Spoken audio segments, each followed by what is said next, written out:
चौधरी साहब ने ना हर सियासत का सफर किया। बीजेपी च भी गए, उत्थों भी धक्के खादे, कांग्रेस च भी धक्के खादे। होया कि पिछे दी इन्हें कार्टून बनाया, कने शेयर किया सोशल मीडिया पर। चप्पल पकड़ाई थी जयराम ठाकुर हथे, दूए पासे चप्पल पकड़ाई थी सुखू भाई दे हथे, कने कॉकरोचे मारा दे। कॉकरोच ओबीसी भी लिखा तो कि ओबीसी मारने पर ही बैठे दोनों ठाकर। क्या चक्कर है? ओबीसी तो है ना। हाँ, वो ठाकर नहीं है ना दोनों। देखो ओबीसी है ना, कर देते तो हो सकता था कि आपका ओबीसी थोड़ा स्ट्रीमलाइन हो जाता। ओबीसी स्ट्रीमलाइन हो जाता। कांगड़े की गल करा, सरवीन चौधरी जी ओबीसी, बिल्कुल। पवन काजल जी ओबीसी, बिल्कुल। रमेश चंद दुआला जी ओबीसी, दो चार और ओबीसी, तो सही रहंदे स्ट्रीमलाइन च। ठीक बनाया हां पोस्टर सर, दम रखना चाहिए था कि जेडी भी गल करनी शरेआम करनी। तो हमारे को कॉकरोच की तरह मारा जा रहा है, तो इसलिए तो मारा जा रहा है क्योंकि हमने आवाज उठाई। असल च कॉकरोच असा है न। तकलीफ का जो होंदी तुहां ने तालु कॉकरोच जनता पार्टी बनदी भी तुहां बीजेपी छड्डी कांग्रेस आ जाइए हुण तुहां दो बीए दे होइए ना, तो आंदे भाई खुरक तो इलेक्शन लड़ने दी है कि सच्ची ओबीसी बरादरी दी है। बंजर जमीन जो उपजाऊ किता उन्हें फिर भूलियान था, फिर ये गलत गल है ना sir. All India Congress committee दा ट्रेनर 5 साल रहा, तो मेरे ख्याल सुक्कू भाई सोचा ट्रेनिंग कोई नहीं कि ट्रेनर रहा। नतीजे ने क्या लगा था साला क्या होगा भाई? सर ऑन कैमरा बोलना डरना नहीं है। सेका गुसी स्टेक स्टाक जांदे पहाड़ च, मैं बोला सेका गुसी हालात गया नहीं तो बिल्ला। सुधीर भाई क्या खोया चौधरी साहब जो आई खोने नहीं। देखो जग्गी देखा तो कुछ खोया पाऊ मेरे देखा तो डेढ़ी साल बाद पटाखा सुधीर शर्मा द्वारा रखी है ना जी सब ये जितती है निगम ता। ओबीसी का सबसे बड़ा विरोधी गुण है ओबीसी नेता ही है कोई, या फिर ये बकाया नेता कौन है? सबसे बड़े गुनाहगार हैं द्वारा साहब ओबीसी के। और वादन स्वीकार करें मैं उदय पठानिया, अक्सर सियासत में बहुत सारी ऐसी आहें होती हैं जो कभी दब जाती हैं तो फिर कभी उठती नहीं, और ऐसी ही एक है हमारे विक्रम चौधरी। विक्रम के बारे में मैं बता दूं कि ये हमारे पूर्व विधानसभा अध्यक्ष चौधरी श्रवण कुमार के बेटे हैं, और जितना कहूँ कि रसूख चौधरी साहब का रहा था, जो उनका रोल रहा था, आज उनका परिवार उस रोल के लिए तरस रहा है। और ये हमारे नेता कहते हैं ना कि परिवारवाद की राजनीति या कुछ है, ये सब आप तय कीजिएगा बाद में जाके। लेकिन सबसे पहले विक्रम चौधरी, स्वागत चौधरी साहब। धन्यवाद उदयवीर जी कि आज हाँ बिल्कुल खरे सर कि आज तो आए भी याद किया। याद करना पड़ेगा कि तो जो कोई याद नहीं करता तो मेरा फर्ज बनता कि मैं तो याद करूँ। खैर चौधरी साहब, मैं पहाड़ी च रहिंदा, मैं दसना भुली गया कि चौधरी साहब ने ना हर सियासत का सफर किया। बीजेपी च भी गए, उत्थों भी धक्के खादे, कांग्रेस च भी धक्के खादे, कने एटलीस्ट आली भी धक्के खा दे। तो याद मुझे खुद ते आई ना दी कि इन्हें पूछा जाना चाहिए। होया कि पिछे दी इन्हें कार्टून बनाया, कने शेयर किया सोशल मीडिया पर, कने खचरे तो साढ़े चौधरी साहब भी घट नहीं है। कने इन्हें क्या किया, पहले ना जिथों एक कॉकरोच पार्टी बड़ी मशहूर हुई थी, तो जिससे कॉकरोच थले कॉकरोचे पर लाया अपना मुंडा। कने एक ही पासे चप्पल पकड़ाई थी जयराम ठाकुर हथे, दूए पासे चप्पल पकड़ाई थी सुखू भाई दे हथे, कने कॉकरोचे मारा दे। इन्हें खचराबंदी के की, फिर इन्हें डर लगा भी कोई केस ही ना पई आया मेरे पर। कने इन्हें से ढाई था, कने फिर दूआ लगाई था जो इत वेला मेरे अवेलेबल है, तुझे दुस्सा दौना नुहार आई आदि सुखू भाई नुहार तो पूरी आई आदि, जयराम हो रही नुहार नहीं आओ आदि। तो एक कॉकरोच ओबीसी भी लिखा तो कि ओबीसी मारने पर ही बैठे दोनों ठाकर। क्या चक्कर है? देखा ओबीसी मारने पर ठाकर वाली गल तो नहीं है, क्योंकि कास्टिज्म तो मैं लेऊंगा नहीं। हां, तो ओबीसी को लिखा है जी, बट ओबीसी तो है ना। हां, वो से ठाकर नहीं है ना दोनों। देखा ओबीसी है ना, से ठाकर नहीं है, से ठाकुर है से बड़े फिर पढ़दे क्या मैं लिखया, मेरे कहने का मतलब है से मैं लिखया जेडे मुख्यमंत्री से आंदे उनसे ठाकुर, तो मैं इससे कुछ नहीं कर सकता। हां, तो ये जयराम जी का भी था कि हाँ मूवमेंट की थी 93 संशोधन दी, तो जयराम हो रहा था से कितना नहीं, जयराम हो रहा कितना नहीं तीना 10 दिन च जेड़ा 103 था इकोनॉमिक वीकर सेक्शन दा से इमीडिएटली इंप्लीमेंट करी था। कने यहाँ दा जेड़ा 93rd अमेंडमेंट था से तीना रिजेक्ट करी था। तीना काफ़ी यहाँ मेमोरेंडम्स भी देते मिले भी। यही हाल सुखू राना भी था, सुखू राने भी यहाँ मिले, बोले कर देंगे। तो कर देंगे, अभी तक तो हुआ नहीं है, आश्वासन ही मिले। विधानसभा में भी बात हुई, विधानसभा में RS बाली जी ने भी कहा कि डिमांड बहुत इंपॉर्टेंट है, विधानसभा में केवल सिंह पठानिया जी ने भी कहा। तो हम तो यही कह रहे थे कि भैया अगर कर देते तो हो सकता था कि आपका OBC थोड़ा स्ट्रीमलाइन हो जाता। और दूसरी बात आती है कि OBC स्ट्रीमलाइन हो जाता। कांगड़े की गल करा, सरवीन चौधरी जी OBC, पवन काजल जी OBC, रमेश चंद दवाला जी OBC, 2-4 और OBC तो सही रहंदे स्ट्रीमलाइन च। देखो OBC को तो जानदा ਤੁਹਾਡਾ नारे लाई लाई सुकी है ਤੁਹਾਡੇ गले क्या सुकून को नहीं तो ना है ठीक बनाया हां पोस्टर सर। दम रखना चाहिए था कि जेडी भी गल करनी शरेआम करनी, तालु कैरिकेचर आई फोटो नहीं लाना चाहिए। 93rd अमेंडमेंट में ना सरवीण जी को नौकरी मिलनी, ना काजल जी को नौकरी मिलनी, इसमें हमारे जितने भी यूथ ने तड़फा दे नहीं एदी MLA बनने का तो हम भी तरसा दे। देखो हमने अगर आवाज उठाई है, तो अगर आज हमारे को कॉकरोच की तरह मारा जा रहा है तो इसलिए तो मारा जा रहा है क्योंकि हमने आवाज उठाई। और अगर हम आवाज नहीं उठाते तो हो सकता है कि अच्छी जगह बैठे होते कहीं। कॉकरोच ने मुझे गल याद आई, बड़ा बवाड़ उठा कॉकरोच, जनता पार्टी, CJP, BJP है ना, ये बड़ी चीज़ां चली हैं। असल च कॉकरोच असा हैं तकलीफ का जो होंगी तो हने दें तालु कॉकरोच जनता पार्टी बनती कि कोई सच भी ना बोले, कोई उस तरीके ने भी अपना पक्ष भी ना रखे हैं क्या कुछ दी श्रेणी दे जेड़े से तुहां बनाए ने रखी थे। तो मैं इसने तो सहमत है कि थोड़ा जिहा ना संभली आओ जेड़े सिग्नल आन सही नहीं है। मैं आद जिहा गल्ला पर मैं तुहां BJP छड्डी कांग्रेस आ जाइए हुण तुहां 2 बीए दे होइए ना तो आंदे कूटे है ना, कुटने वाला जेड़ा हुंदा जेड़े आम आदमी समझदा है नहीं कूटे है डबोटनी है, मार खादी है ना।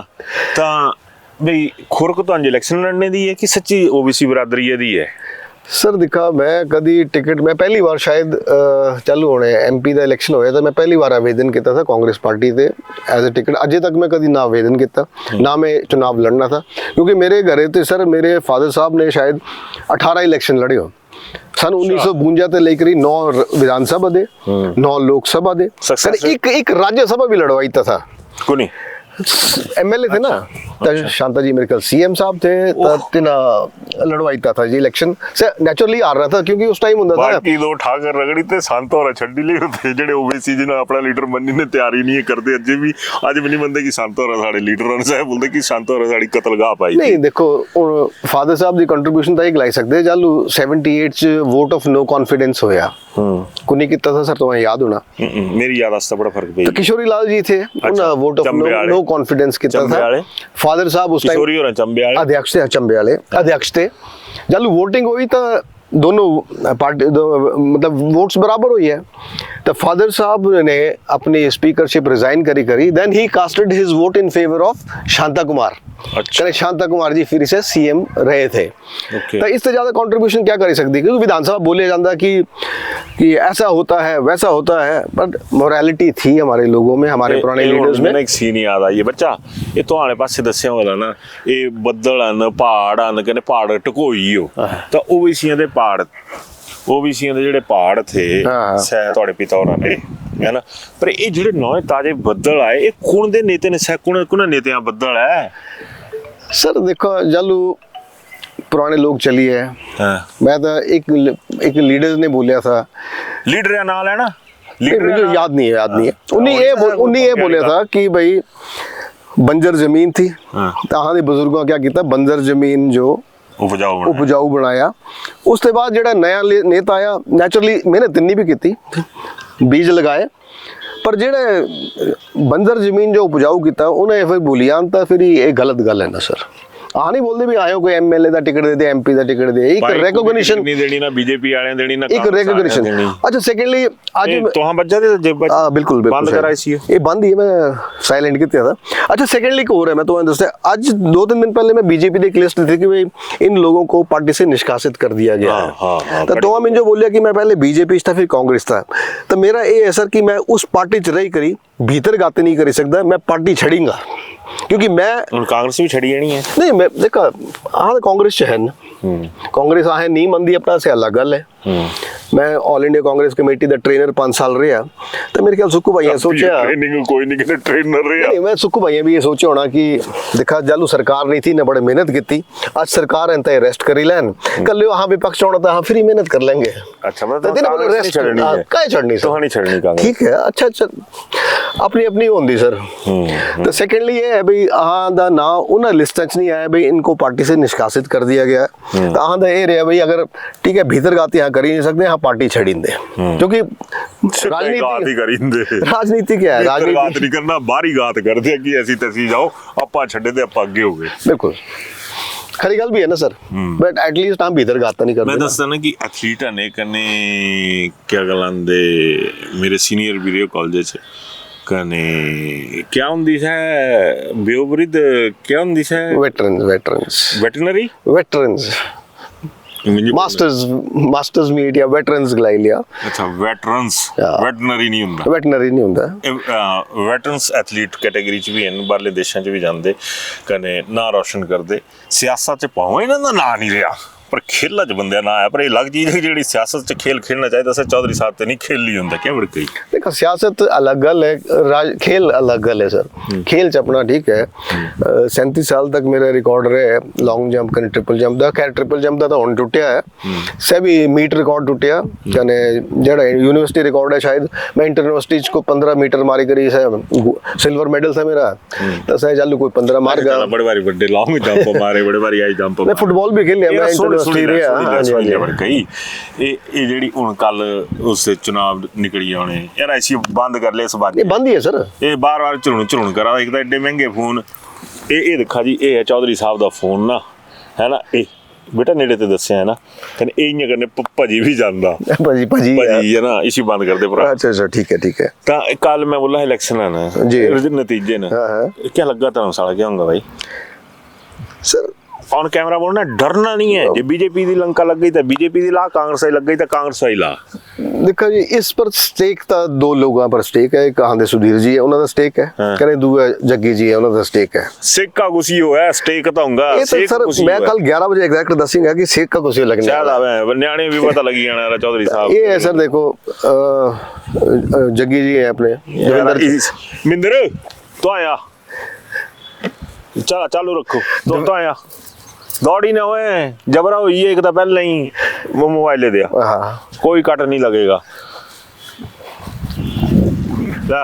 ये चौधरी साहब बार बजी याद है अच्छा कहने ना बजी ना करी थी कहने हुन बच गया था उथों ते मारने पणकाए ने चौधरी होरें सिरे मारी ने कोई चक्कर नहीं है हाँ सिक्का कुछ स्टेक स्टाक जांदे पहाड़ च मैं बोला सिक्का कुछ हालात गया नहीं तो बिल्ला देखो जी मैं बड़े बदनाम होने जो सच नहीं बोलिया टेक्निकली मैं चीज बोला टेक्निकली एक चीज बोला हां पॉलिटिकली बोलनी टेक्निकली नहीं सुननी मैं केंद्र च इस वक्त बीजेपी है 3.5 साल कांग्रेस दे सरकार दे हिमाचल च भी हुई हो तो लोगों को पता है भाई हिमाचल दी हिस्ट्री है कि 5 साल बाद रिवाज बदलदा तो मेरे हिसाब ने बीजेपी को एज है सुधीर भाई क्या खोया चौधरी साहब जो है खोने नहीं देखो जग्गी देखा तो कुछ खोया पाऊंगा मेरे देखा तो पत्रकार रहे छोड़ा दे मैं भी पत्रकार विश्लेषण भी करदा तो मुझे ये लगदा मैं गलत भी हो सकदा करे एंटी इनकम्बेंसी भी बोल रही सी होता कुछ भी वजह है सरकार ये वजह ने